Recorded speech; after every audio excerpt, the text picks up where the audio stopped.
my heart with joy. Was I blind to the truth? Just there to fill the space, 'cause now you have no interest in anything that I have to say. Out loud you can make me feel. I feel so dumb. What kind of fool am I? Good afternoon, everybody. If y'all hear that beep and listen, I was trying to wait for that truck to go down the street. I don't know what they doing, but good afternoon, everybody. Happy Tuesday. A fool of me. Tell me why. Oh, well, thank you. No one cares. Hey, Tisa. Hey, Cerise. Hey, Nanya. Thank you for waiting patiently. You were the first in the room, I think. Hey, Egyptian goddess.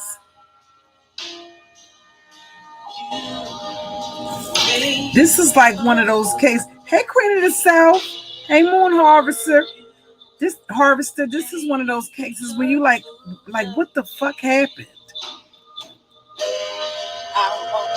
Because what was so interesting is that everybody involved was a school teacher. Everybody involved was a college graduate. So we're not talking about a case of ratchet rivals, y'all. But we're going to get into it.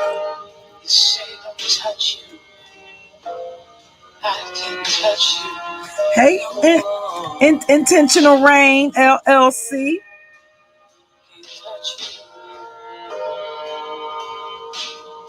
Hey, Sheila. Hey, Silver and Black. Hey, guys. Loving basketball, y'all.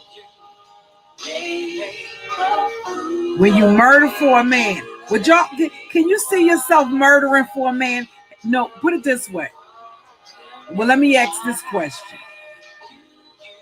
Have you ever been in love with a man so much you thought that you might murder somebody for him? Or you wanted to? Or you at least entertained the thought? Ha ha ha. Queen of the South, you said Queen of the South said no. Yes, True Crime Tuesday, Tisa. Hey, Pamela. I think, you know what? I think you can, I can honestly say that I have had that, I have entertained that type of thought before, but I think it was, it would be different now. Good afternoon, Chrissy. I think it would be different now because I think I look at relationships differently now than I did when I entertained those type of thoughts, because at some point you realize that even though it may be painful, at some point you will get over it. It just may take some time. But I think that what tends to happen is that some people don't have, they're not, for whatever reason, they're not able to fast forward and realize that that's something that they will actually get through. That you will fall in love again. Well, hopefully you will fall in love again. You will meet somebody else. Certainly, you'll never have that opportunity if you spend the rest of your life in prison. And that, unfortunately, was the outcome for this woman who had this, she had a life that was very promising. She is described as actually an overachiever. So one of the things I thought was interesting was that when I saw this guy, I'm like, I just didn't, he had to be very charismatic. He no doubt was very charismatic, But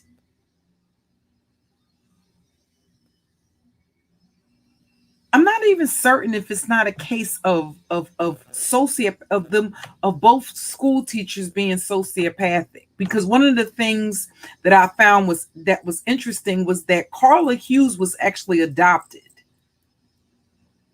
So, and she was the only child of the Hughes. So they adopted her as an infant. So nobody knows about her origin, about her real parents, or what they were like. So clearly, she didn't have any, it was unlikely that it was any abuse, or that, where sometimes when children are adopted, they often may have they may come from an abusive or a neglectful family of origin. But this is the instance where this woman was adopted. And I'll say this, on the surface, it looks like she had a very good life. She had good, loving, caring, nurturing, adoptive parents. And she had been adopted when she was an infant.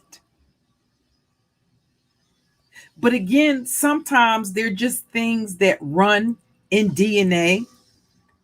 Mental illness is one of them. And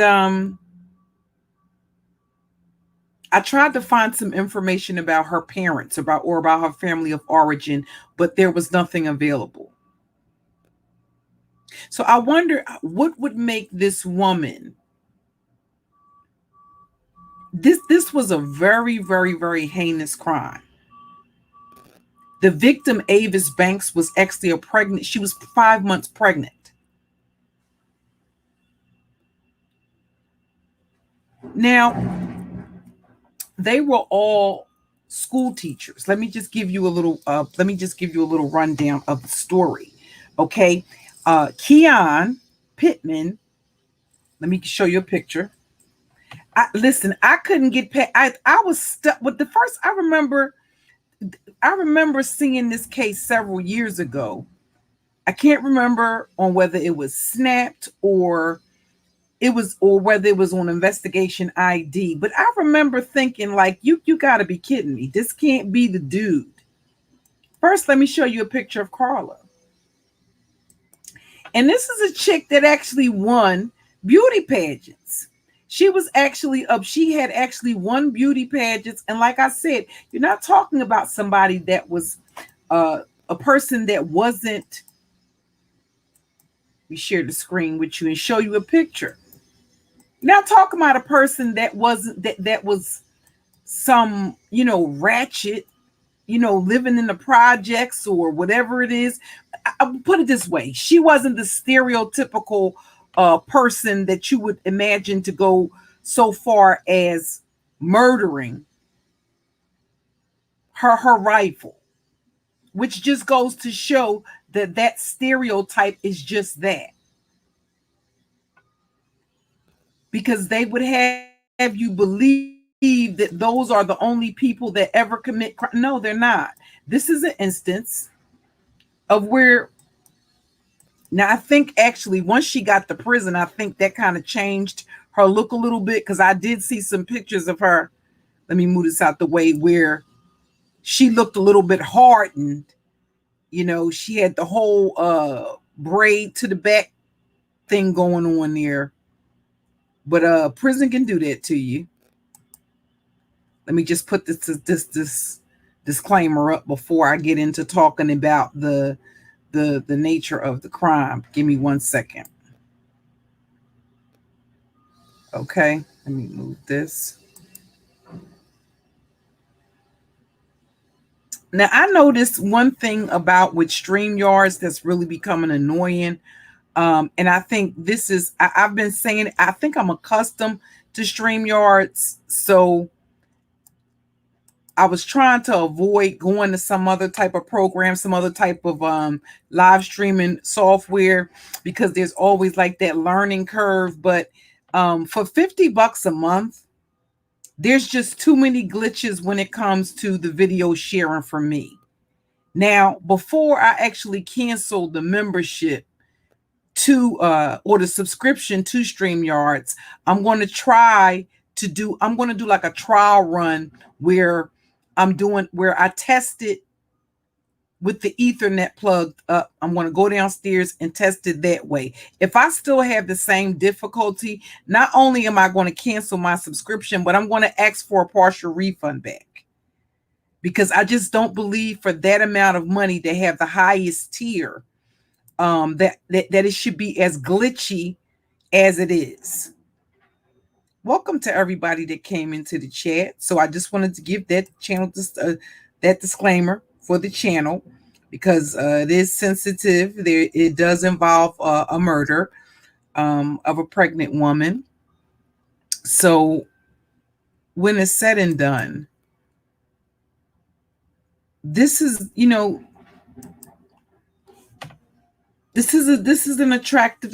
was an attractive woman.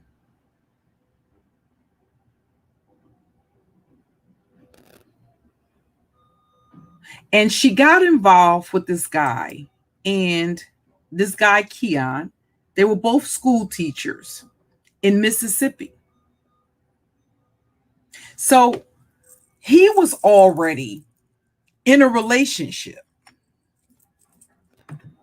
And I think sometimes when you talk about the whole side chick thing, I think sometimes women get into relationships, or they start off having a sexual relationship with the person, and they believe that they can handle the fact that a man is invested in somebody else. And I think once they start having sex with the dude and the sex gets good, I think they change. They may change the way they feel, but I don't think the dude actually changes the way he feels about the situation. And they kind of have the mindset that you knew that they were involved with somebody when you first started fucking them. So that's a sticky situation. So it's not something that, I found it ironic that listen, I was talking with my oldest son last night, and we was talking about the way that the women outnumber the men. And I was just saying that I don't even know that people ask anymore, are you in a relationship? It used to be a time when you walked up to a person, or if you met somebody, that would be the first damn question you ask. You would say, you got somebody, or you got a man, or are you married? I don't even think folks even ask that question no more. They just start talking. I know sometimes I've used like dating apps, and it was almost like a damn social experiment, because instantaneously they start to ask these questions that are kind of like a fucking gauge to see. First, they want to see if you're alone, if you live alone. Two, if they can come over. Very little, they don't go through the whole. I don't even know if people still date anymore. And we might think that it's something that's exclusive to us as Black people, but really it's not.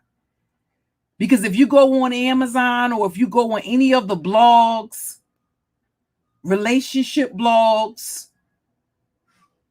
you'll see that it's not just us. I think the dating scene has just changed completely. And I think a lot of people are looking for something for nothing, or either looking for new targets. Now, one of the things that Keon did, in addition to working he was actually a math teacher. One of the things that he did, he was a math teacher, and Avis worked at a daycare. Okay, this was a woman, the woman that you see up here on the screen. Carla had a master's degree in education, and she was a language arts teacher. Okay, so you're not talking about somebody that didn't have options. But I was kind of like flabbergasted when I found out that she actually had been engaged. And the dude that she was engaged to, which ultimately was the father of her child, the day before the wedding, this is before she met Keon. This is pre-Keon.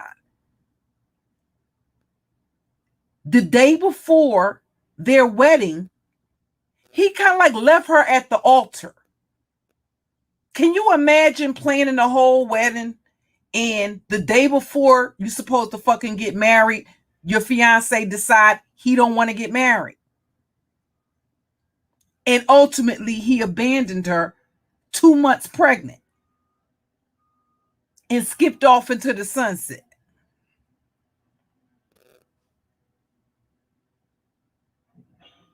Now, any woman that's in that situation would be heartbroken.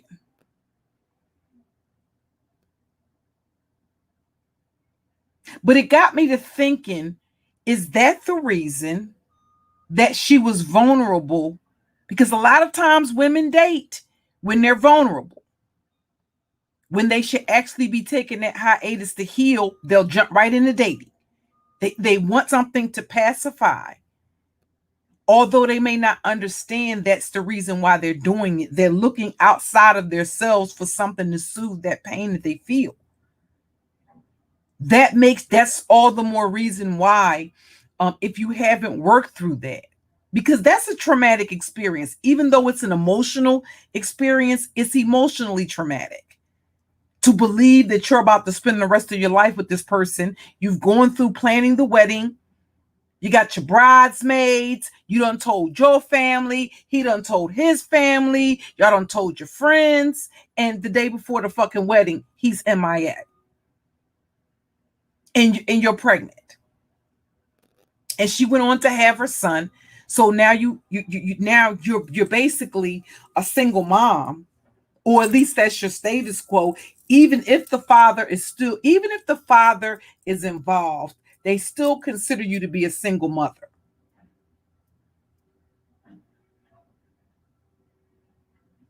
So again, it made me think, is that the reason she was vulnerable to Keon? Because when you see this guy, let me show you what this guy looks like.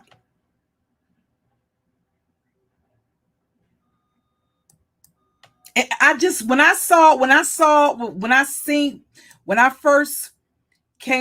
first saw this case, I think it was on, if I'm not mistaken, Investigate. I just couldn't believe it. I couldn't believe that was the guy.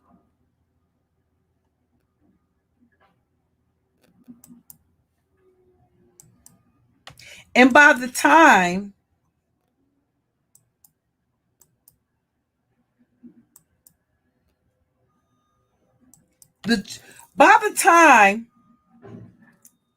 this is Keon Pittman, y'all. This was the object of Avis's, the murder victim, and Carla's affection. Now, and do y'all think that these were the only two women that he was involved with? Not at all. Because he was working on another single mother. At the time, he was dating somebody else. In addition to Carla, Carla was his side chick, and he was actively grooming other women. One of the things that he did as a part-time hustle was that he worked at a bar. He bartended a couple of nights a week. And I'm quite sure Avis believed that he was doing that to bring extra money. Well, that might have been true, but it was also an opportunity for him to be out of the house and for him to have access to other women. Because clearly he didn't have any issue whatsoever cheating on his girlfriend, cheating on his feet. They were actually engaged. The day before Avis's murder, his father, Avis's father, and Keon were hanging up Christmas lights. So you're not talking about somebody who was involved and their families didn't know. No, their families were aware of the fact that they were engaged. And actually, when he called the father and the mother, Avis's father and mother, to come to the house, he didn't tell them what for. They thought that Avis had had a miscarriage. But that's not what happened.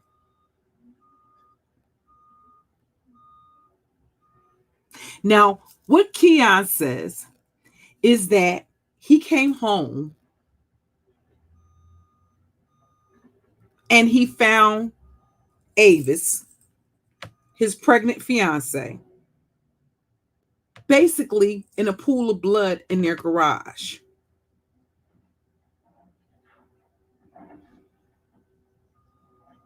But there's just some things, I'm going to read an article, but it's just some things about it that just doesn't sit right with me. Like the fact that he was on the phone with Carla before the murder. He was on the phone with Carla after the murder. He was on the phone with Carla at the police station. But he was never, that's just my opinion, he was never linked or tied to the murder. And this was a crime that was solved relatively quickly. And the way that they became aware of what the reason why they identified Carla as a suspect is because her own cousin called into the police because Carla had borrowed a handgun from her cousin and a pocket knife. Now, Avis was shot and stabbed. Mind you, this is a woman that's 5 months pregnant that does not even know of this woman's existence. She knew nothing about her. So it's not like, you're not talking about an instance of where they were rivals and they ran across each other. And no, this is a woman that knew nothing about this woman. She didn't know this woman existed because, again, she was planning to get married to this guy. So she didn't know that. That's what I remember thinking, how does she have that much vitriol for a woman that she didn't know this woman existed? But apparently, I think in all likelihood, I think Carla had been stalking this guy. Now, whether he knew that or not, there's no way she would have known. There's no way. That's Avis. That's the murder victim. There is absolutely no way this broad could have known. It had me thinking she had to be in the damn house before. How she had to have stalked the house because she gained entry. As a matter of fact, that's what also convicted her, is the footprint. This was a determined bitch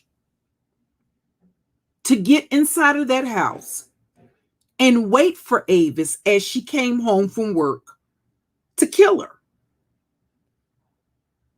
She kicked the door into the garage. And when Avis pulled into the garage, when she got off of work, Again, this is a woman that's 5 months pregnant. Kicked the door in, waited for her in the garage, and shot this woman and stabbed her and slit her throat.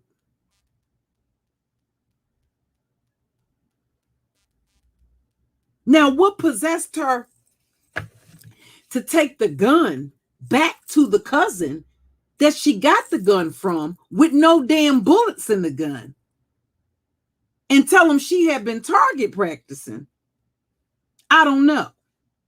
But the cousin suspected that something was up, and he called the police. And he told the police, my cousin borrowed this weapon, and she brought it back with the bullets missing. And with the forensics find that the one bullet that she left in the gun, because she shot her 5 times, was a match to the bullets that killed Davis.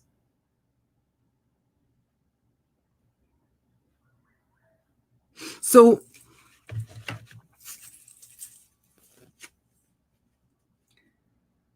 throughout I just remember thinking, sometimes when you look at cases, what was so disturbing is that both of these women, attractive women, they could have had an amazing future. Avis certainly was robbed of that because she was only 20. They were young. Avis was 27 years old. She didn't have any other children. So her parents are left to not only mourn her loss, but they're left to mourn the loss of her grandchild. And it didn't take Mr. Keon Pittman long after the murder to move right along. He was married, not just dating, not in a relationship. By the time Carla went to trial, because that footprint, when she kicked the door in, that size 10 shoe sneaker was found in her residence, and it matched the footprint of the shoe that she had, a footprint of the shoe that was found in Carla's residence, and Avis's blood was on the shoe. In addition to the testimony of the cousin that she had borrowed the weapon sometime before, and when she returned the weapon was minus 5 bullets. And apparently the cousin knew something. He knew something wasn't right. And he contacted law enforcement and told them that the cousin had borrowed the gun. But I'm going to go through the article. I was just pretty much paraphrasing. But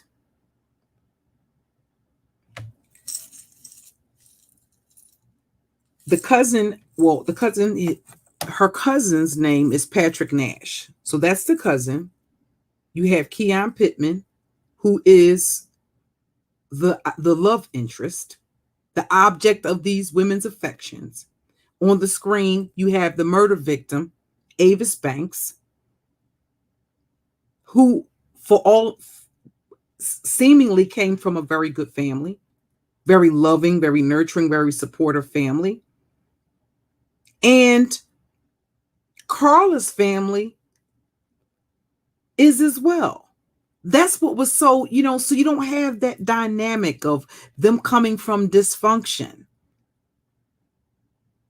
2 women that have very promising careers and could have lived a great life, could have had a great life, and they fall for this guy. And can you imagine? I can't even fathom coming home from work and somebody's in your fucking house. Some chick, some crazy bitch that the guy that you're engaged to is fucking, just starts shooting you and stabbing you. She didn't just slit her throat. She stabbed her. What kind of rage? How do you have that much rage for a woman that you never met? You don't know her. She doesn't know you. She was that intent on getting her fucking man because in her sick ass mind, because clearly this bitch has some issues. Because in your mind, if you can rationalize, it's one thing to entertain the thought. It's another thing to act on the thoughts that you entertain. Not the same thing. A lot of times you can fantasize some shit in your mind. It's a whole nother thing to actually act it out, to actually do it. In her sick ass mind, if I kill Avis, I can have Keon. This is what she believed. So clearly there was some shit going on in this broad's mind that just wasn't normal. She wasn't normal. She wasn't functioning like a normal person. She was functioning like a fucking sociopath. Okay? Because throughout her trial, if you've seen the trial coverage, this broad showed no fucking emotion whatsoever. You know, the first time she showed emotion is when her ass was found guilty. That was one of the things that made the police give Keon the side eye, because he wasn't all broken up either. As a matter of fact, at the time that the police were there, he was pulling himself for Scott Peterson, not Scott Peterson, the one that killed Lacey Peterson, the husband that killed Lacey out there in California. He was on the phone with texting back and forth with his mistress, and the police are there, right? Because his fiance was murdered, and he's on the phone with his goddamn mistress. That was one of the things that made them give him the side eye.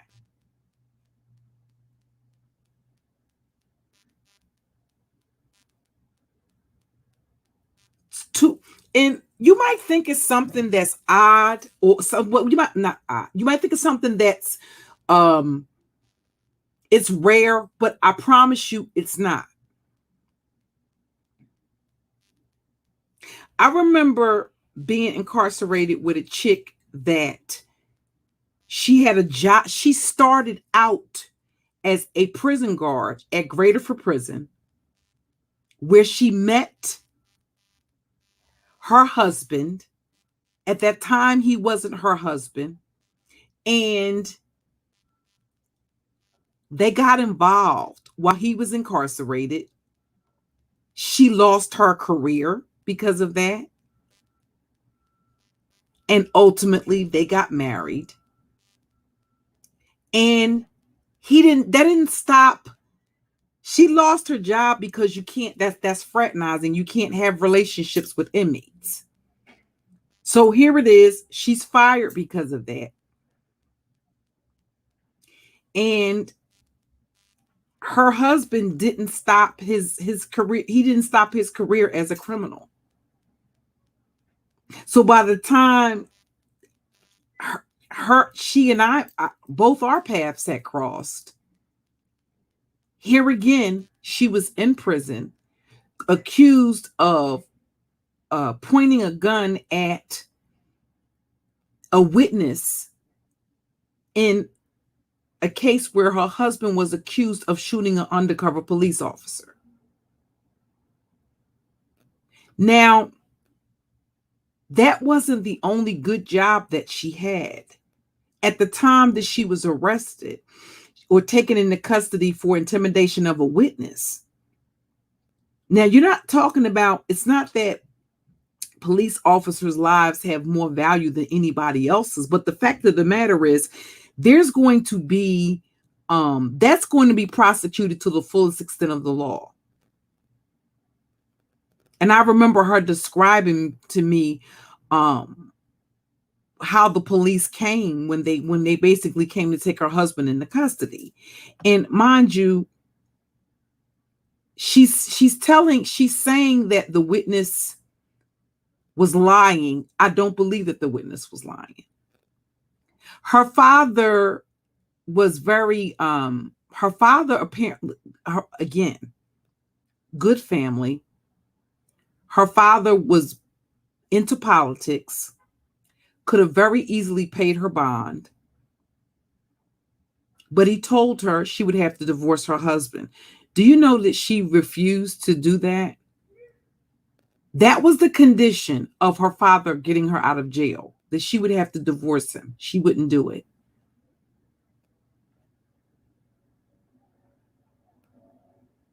At the time that she was arrested, she was working for SEPTA as a bus driver. So here you have your home, your house, her pets. Because she had pit bulls, they had to put the pets down because nobody could take the pets. They don't. I think by the fact that they were like, most pit bulls are trained to kind of like protect the house, so they were probably vicious. And nobody could take her pets. She was very upset and distraught about the fact that they had to put her pets down, which is understandable. And I just remember just thinking, as I'm looking at her, she was, you don't see that this relationship with this guy just changed your whole fucking life. She just didn't see it.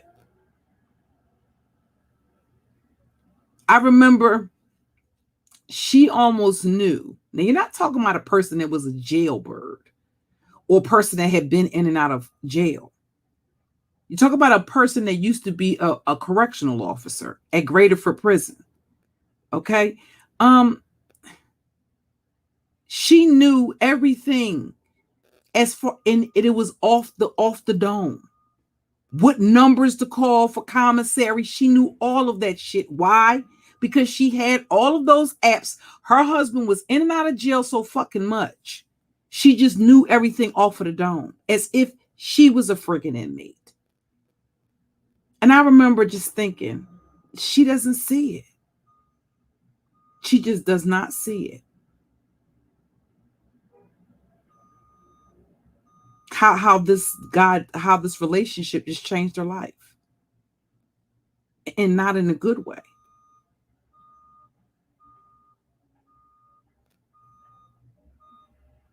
So sometimes the other thing is that when it comes to these type of relationships, one thing I know is that the you don't see, and I think that because there was not that, I don't have that emotional connection to the dude, so I'm not looking at it from her perspective. Okay, this is actually Carla. Okay, after she won a beauty pageant.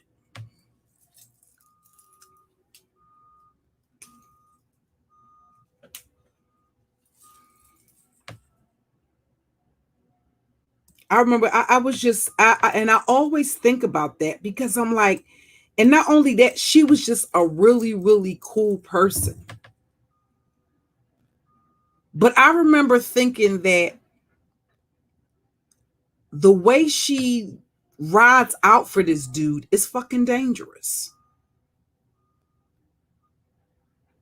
Because one of the things that she said, among the things, she said the lady was lying, but I don't know.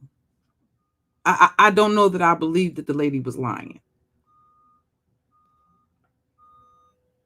Now, I'm not going to tell her to go in the courtroom and confess whatever she did, but I'm telling you, based on what she told me, what I didn't hear is her say, I just don't believe. When I looked, when based on everything else, no, I don't believe it.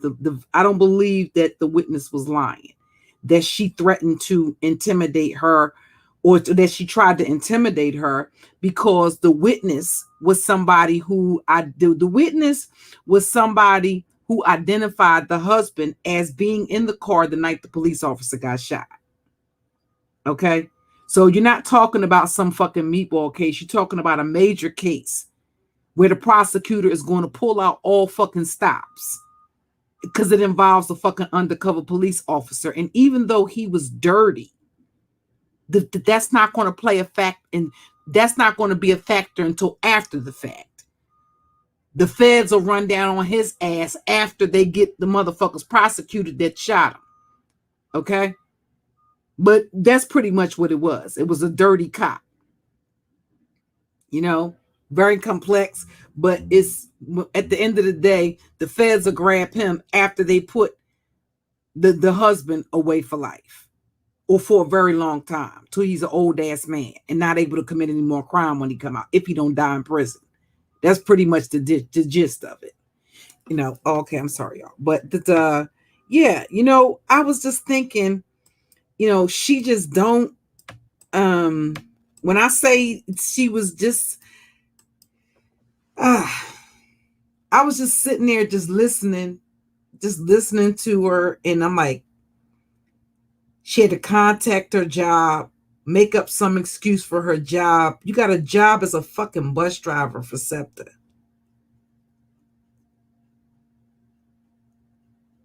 There's really no other, and the husband was, you know, clearly he didn't hold any legitimate jobs. It's not like he said, okay, you know, you ruined your career fucking around with me because I'm an inmate and you're a prison guard. So let me get out and stay on the straight and narrow path because my baby done risked everything. She done jeopardized everything because she loves me and do the right thing. No, this motherfucker went back and forth to jail. Back and forth, back and forth, back and forth, back and forth, back and forth, back and forth, back and forth. 9 times out of 10, the motherfucker spent more time in jail than he did didn't he? He spent more time in jail than he did at home with her. I just couldn't, she just couldn't see it. That ride or die chick shit. I can't. I don't understand it. And again, this is a case where this is a truly innocent person. And when it's said and done, the truth of the matter is, y'all, he didn't give a fuck about either one of these women. Not for real, he didn't. He testified at trial and said, yeah, you know, he told her that he was not going to leave Avis Banks. That was never the understanding, that he was going to leave Avis Banks. And at trial, he testified that he didn't tell her that. But this is a dude that really, this is them, right? He was basically a basketball coach. In addition to him being a math teacher, he was a basketball coach. And there's Carla. But this is basically a dude that didn't give a fuck about either one of these women. I'm not certain that they both wasn't fucking sociopaths, because I don't know how you could come home, find the mother of your child, 5 months pregnant, dead in the garage, stabbed, shot, throat cut.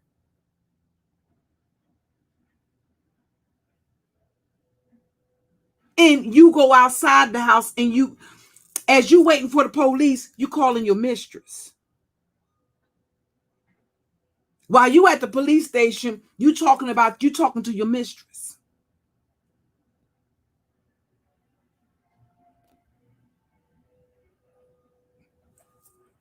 Chocolate Vixen, you know what? They suspected that he did. They suspected that he had a role in the murder, but they could not tie him to the murder.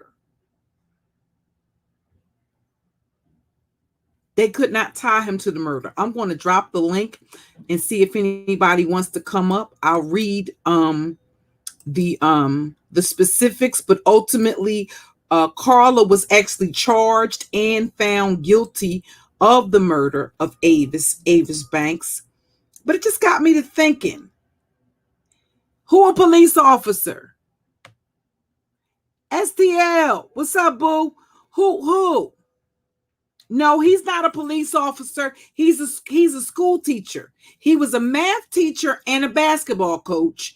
And she, Carla Hughes, was another teacher. She was a language arts teacher. Now, Avis Banks, the murder victim, she actually was working at a daycare. This is a woman, the one you see on the screen, had a master's degree in education. Okay? Avis Banks also was a college, she was also a college graduate. I just think that she just had to be stalking. This is not something, even though it was a sloppy crime, it was a sloppy crime because she's not a criminal. So she's not advanced in that area. So that's why she was sloppy. But she had to be stalking. Mind you, she knew what time. She knew that Keon wasn't going to be there. The question is, how did she know? No, not STL. I'm going to cover that case, the one that was in the Carolinas. Because that is almost a mirror to this case. Again, women who don't know anything about this woman did not know this woman. Didn't know of her existence.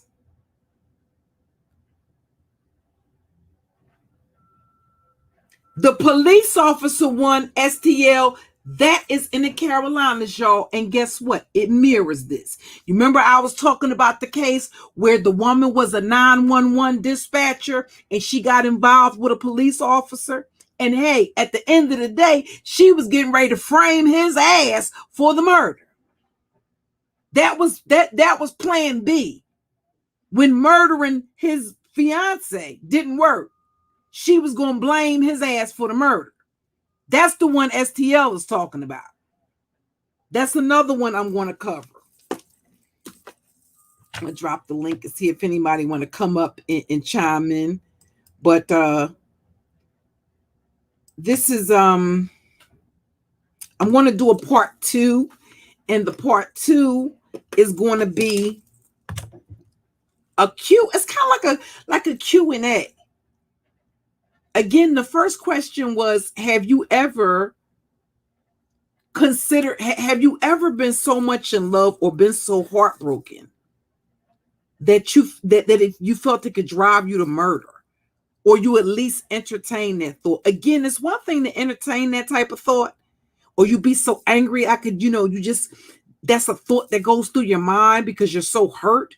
But at some point, it's another thing to actually kick in a door, hide, and know that your intent is, when this woman comes through this door, I know this woman's pregnant. I'm going to shoot her 5 times, stab her, cut her throat, and then leave her in a pool of blood. Mind you, this woman has a child herself. She has a son. And then go home to my son like nothing ever happened. And when the police show up, I'm sorry, what had happened? Somebody got killed. This was a determined bitch. She didn't have the key. So yes, she had been planning that in advance. It's not some crime of passion. She had to have staked. She had to be stalking them and watching. And in her sick ass mind, she believed if she killed this woman, she was going to get to have him. And we seen what the prize was going to be. The prize was going to be a nigga that before, in a case where his fiance and his child were brutally murdered by a bitch that he was creeping around with, he was going to be remarried. So much for his mourning. And guess what? You know what Avis's parents said? They ain't heard nothing. They ain't seen hide nor hair of the nigga. No, hey, mother, not even ex-mother and father-in-law. Hey, family. I think about Avis all the time. None of that. As a matter of fact, speaking of the Carolinas, he moved to the goddamn Carolinas because he had to come from the Carolinas back to Mississippi for the friggin' trial.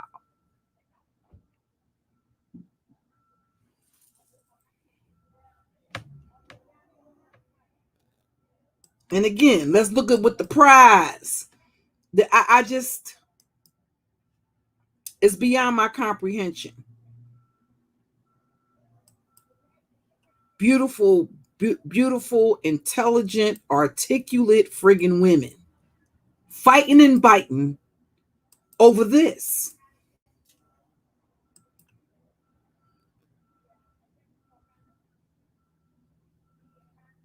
I can't.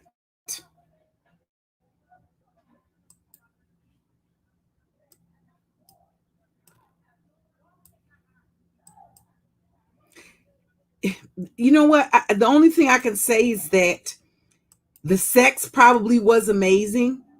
The sex was probably amazing. And he probably had the gift of gab. Listen, with a face like that, he would have had to have a whole lot going on in the groin area to be able to pull it off. Because if you got a face like a gargoyle, you better have something going on in the groin area. Get into it. Okay?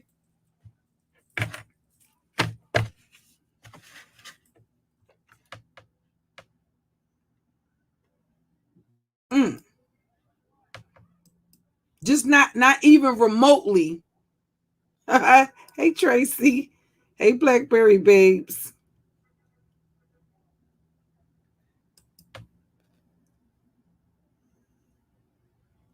Right, D. Jefferson. It doesn't make sense. Right.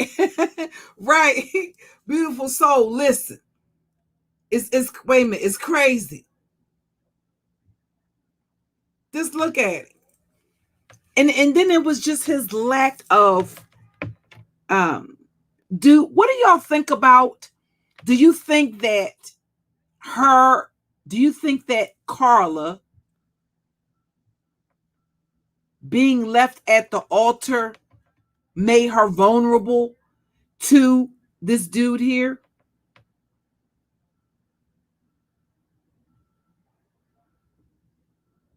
Yes, Mia, they are desperate. A lot of them are desperate. But you know what, sis? That's the point. They're so desperate that they're willing to kill over this. And you're not talking about somebody who genuinely loved or cared that woman. He didn't genuinely care or love that woman. He went right on cheating. Didn't feel nothing. Ha ha! Right tap. Ah, yes.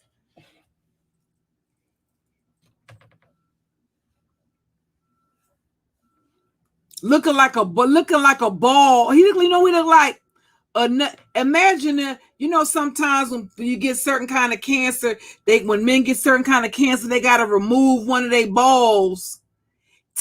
He looked like a ball. He looked like a scrotum sack with eyeballs. Imagine a ball. You know the niggas that got them big droopy balls, they got more balls than they got penis. He looked like a ball that's partially shaved with eyeballs, a nose, and a motherfucking mouth. I just don't, I can't. I can't. And his eyeballs ain't even straight. And listen, by the trial, he had a full head of hair before the murder. Shit, by the trial, if she had waited a little bit longer, she might have changed her mind if she knew this was the way the motherfucker was going to look. But in the future, shit. If you get a picture of fast forward, listen, sometimes I look at motherfuckers I went to school with and I be like, And I used to be on his top when we was in school. But I'm glad I didn't hook up with the motherfucker or get married to him. When you go to see the motherfucker, the first thing they listen, I don't know what it is. I don't recall seeing so many black men lose their damn hair. I don't know what it is that they doing. I think a whole lot of y'all got the same daddy in them genes and y'all don't know it. A whole lot of y'all got daddies. Your mom ain't told you the truth about who your daddy is, because a lot of y'all motherfuckers got alopecia, and that alopecia gene is running rampant, because there's no reason why, y'all. This man is in his 30s. There's no motherfucking reason why he should have that crescent shaped hairline and no motherfucking, listen, all your mama was fucking the same man. She ain't telling you the truth about who your daddy is, because a lot of y'all getting that alopecia. Men in their 30s are losing their motherfucking hair. And y'all talking about black women with no edges. You better, instead of talking about black women with no motherfucking edges, you better ask your mama who the fuck your daddy really is. Okay? Because a lot of y'all got the same daddy, and he got that goddamn alopecia gene. Point blank period. That's where your ass got that sugar from. You got sugar and that fucking alopecia from your daddy. Papa was a rolling stone. Wherever he laid his hat was his home. And when he died, all he left us was alone. Your mama was a old hoe.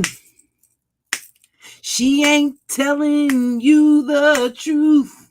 Yeah, listen, your mama was an old hoe. And listen, they talk about daddy that was the Rolling Stone, but they ain't telling you that your mama was an old hoe. Yeah. And who your daddy is, nobody knows. And when he died, she blamed it on the bros. Your mama was an old hoe. And who your daddy is, nobody knows. Tell that bitch she should have kept the legs closed. Get into it. Okay, y'all. Thank y'all for hanging out with me. I'm gonna do hold on, let me go through. I'll actually go through and just give you the case specifics, but that was kind of like a summary of everything. Let's listen to what this dude said. Let's do this. Let's close it out with this. Let's see how concerned Mr. Keon was. Give me 1 second. Hold on, I'm gonna mute up for a second. Give me 1 second.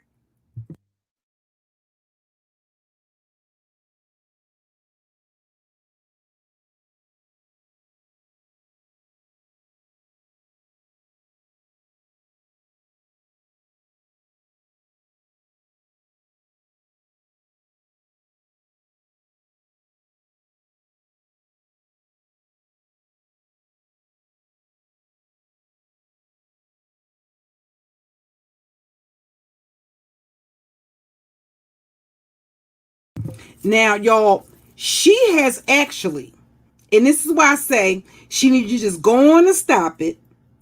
She got her parents, her adoptive parents, running gold from hey, Cold Brew. Hey, Tracy, beautiful soul, Blackberry Babes, Joe, Rose Bennett. Hey, Tap. You know, she need to just go on and stop it. She needs to go on and stop it. She got these people, her parents, trying to get her a new trial. Well, who else killed her? Just knock it off. Who else killed her? She got these, now they're elderly, raising money for her, and she knows she done did the shit. Keon Pittman has been on the witness stand all day in the Carla Hughes murder trial. He told the court about his affair with Hughes, and he described the day he found his pregnant fiancée murdered in their garage. 16 WAPT's Catherine Kite is following this case from the courtroom. She's live now. Catherine, tell us what was going on during Pittman's testimony. Well, Brad and Stephanie, the jury took in every word and kept their eyes glued to Carla Hughes and Keon Pittman while Keon told about their 4-month love affair. Carla showed no facial expression, but sometimes whispered to her attorney and took notes while Keon talked about their love affair. Keon Pittman testified he and Carla Hughes met at Chastain Middle School in August 2006, just 1 month after he and his fiancée Avis Banks found out they were expecting a baby. Keon says his and Carla's relationship quickly turned romantic. He says it all started when he went to Carla's apartment one day in August. He says they had sex and referred to their 4-month affair as a sexual adventure. Meanwhile, Avis Banks' family filled the courtroom, many times cringing and gasping at the details of the affair. At one point during the testimony, he admitted to playing a role in Avis's death. Mr. Pittman, did you kill Avis Banks? No. Can you feel any responsibility for her death? Yes. Tell me how. If I would have stayed faithful to who I was with,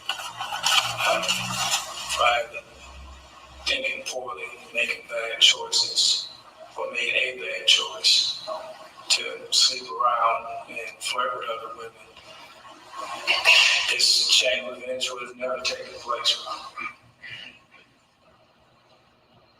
And Keon Pittman also testified about the night he came home to Avis in his house and found that she had been murdered. He said he opened up the garage door and saw her body laying there in the garage. He said he ran up to her, hugged her, kissed her on the lips.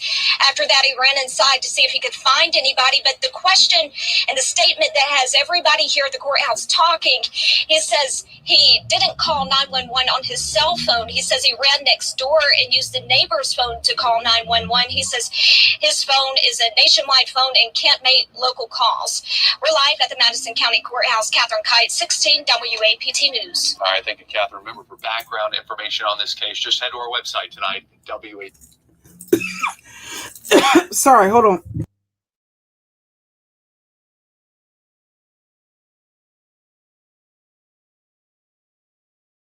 Now, it's not rocket science that it don't make no goddamn sense that even if you don't have service on a cell phone, you can still call 911. Now, the reason why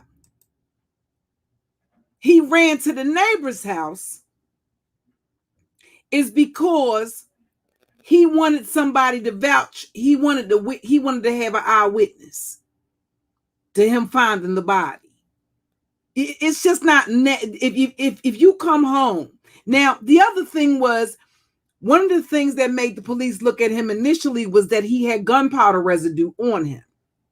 At some point, they later determined that the gunpowder was not from him actually firing a weapon, that the gunpowder was actually due to him handling the body.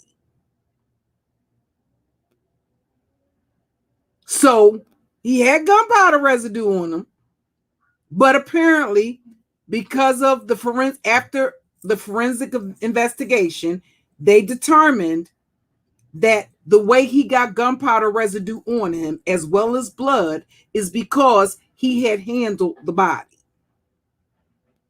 Now, it doesn't make logical sense that if you find, now you got the time, you got the presence of mind to make yourself seem like a fucking hero by going, I was looking for anybody. Okay. You was looking for anybody there.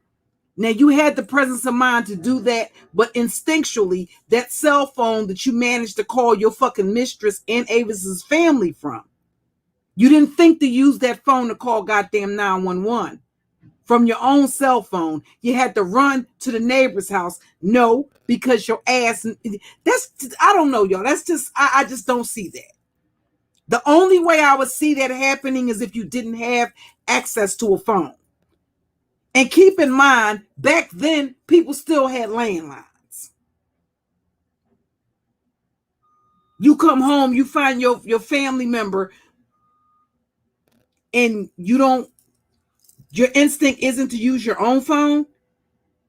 You're going to run and leave the house and go to, that's because you want somebody there to vouch for you having found the body. That's why you would do that.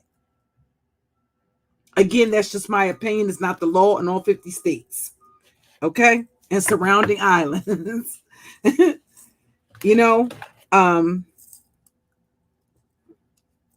But I'll do a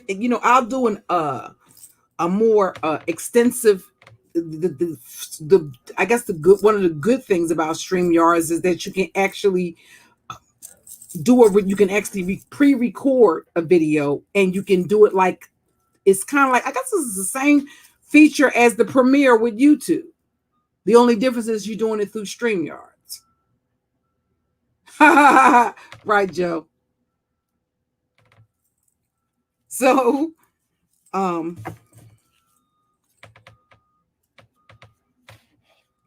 this is not as much as we would think that this is rare. It's not rare, because there are other cases. Just like it was another case. Again, like I said, like STL was saying, with the 911 dispatcher and a fucking police officer. Women that are total strangers. And did you notice that they just found out that she was pregnant the month before? So at this point, I'm wondering, did she, was that the catalyst that pushed her over the edge? Did y'all hear that she had only been involved 4 months? No, not 4 years. 4 months. 4 fucking months. So something wasn't right in her fucking mind. I don't know if being left at the altar played a fact in that, but that's not something that Avis should have paid for.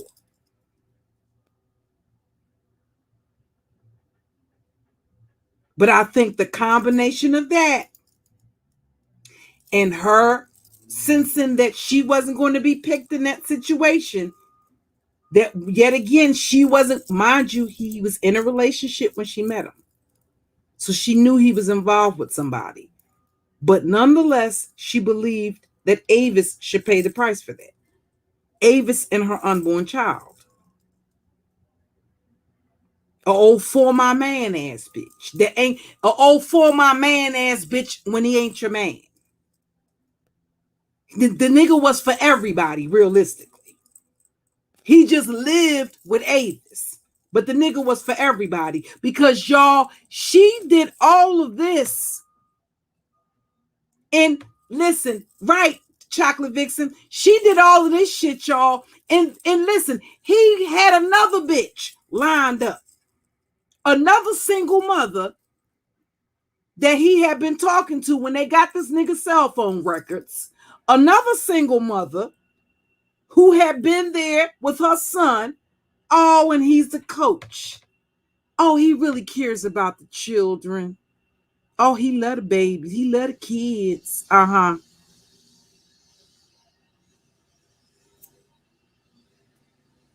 By the time the trial happened, he was married. So I don't give a goddamn how much faux remorse. No, he knew to say the right shit, because one of the reasons why he became a suspect is because he didn't have any reaction. He didn't have a normal reaction to what had happened. And that's why they looked at him the way that they did.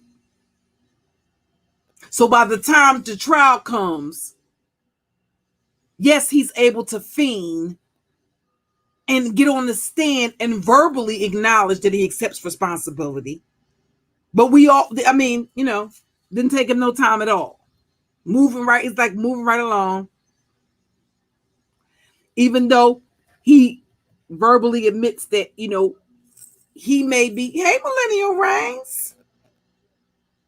you know, even though he admits that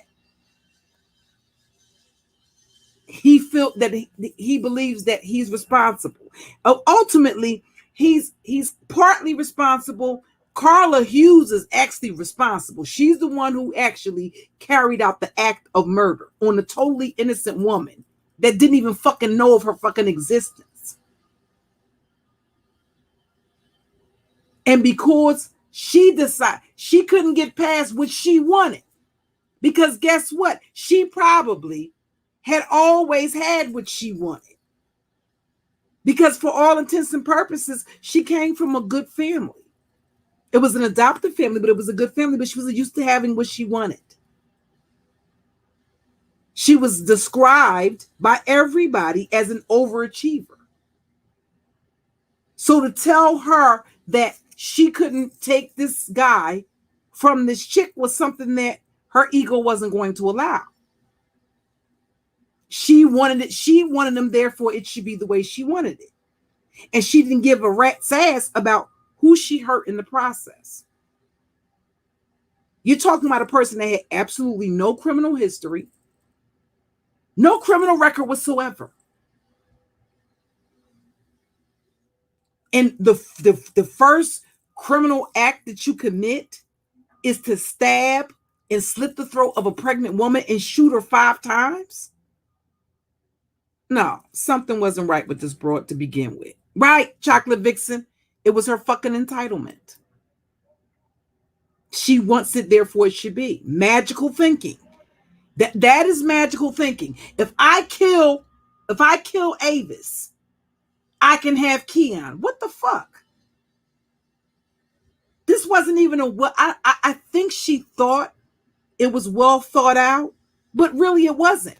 Because the type of person that Avis was, who would have had a motive to kill her? That's why he would have been the primary suspect.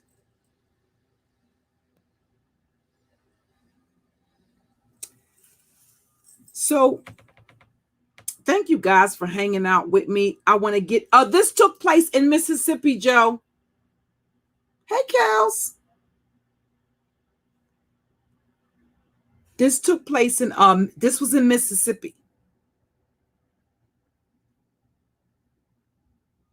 They both were in Mississippi. The high school where they worked at was in Mississippi as well. Hold on, let me grab my notes for a second.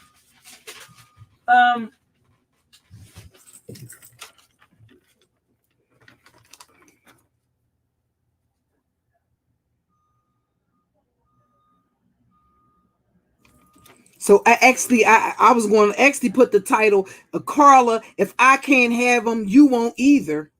But I'll kill her and not you. I was going to do this consider this murderous mistresses on a Monday, but we doing it on a Tuesday. Okay. So now I was pointing out the fact that these were both college educated women. So Avis was actually from Vicksburg, Mississippi. Okay. And Carla, I think where she may have crossed up with Keon is she was a cheerleading coach and he was a basketball coach. Now, Avis was very accomplished as well because she graduated cum laude from Alcorn State University. And this is a crime that occurred in Jackson, Mississippi. And like I said, again, Keon was the math teacher who also coached basketball at James G. Caston Middle School in Jackson, Mississippi. Okay. So this is a case of hell hath no fury like a sociopathic school teacher scorned, because I definitely believe that there was something else going on in addition to, hey, Macmillan, her just wanting to get her out of the picture. Okay. So thank you guys for hanging out with me. I'm working on my other content, but I did want to tap in. I'll be back tomorrow around about the same time with another article, and I'll do a more in-depth pre-recorded I do this so that because I love to interact with you guys. So I'm going to do a more in-depth report on this story, and create like a series of different stories, you know, but I wanted to talk, be able to talk to you guys. Okay. So thank you, Chocolate Vixen. I want to get better, a little bit better with my organization, but I'm kind of like working on it because it's like a learning curve to a lot of different stuff. And yeah. Okay. So thank you guys for hanging out. I may be back live a little bit. Thank you, beautiful soul. Thank you, Stephanie Harden. I may be back a little bit later on, with something to, you know, just like a general. Thank you, Mean Girl. A general topic, you know, and then open up the panel. I'm not certain. I'm trying to trying to work a little bit more on actual content. Thank you, Deep Thinker. Okay, so you all enjoy the rest of your afternoon. Thank you. Hey, DC. All right, talk to you guys later. Peace.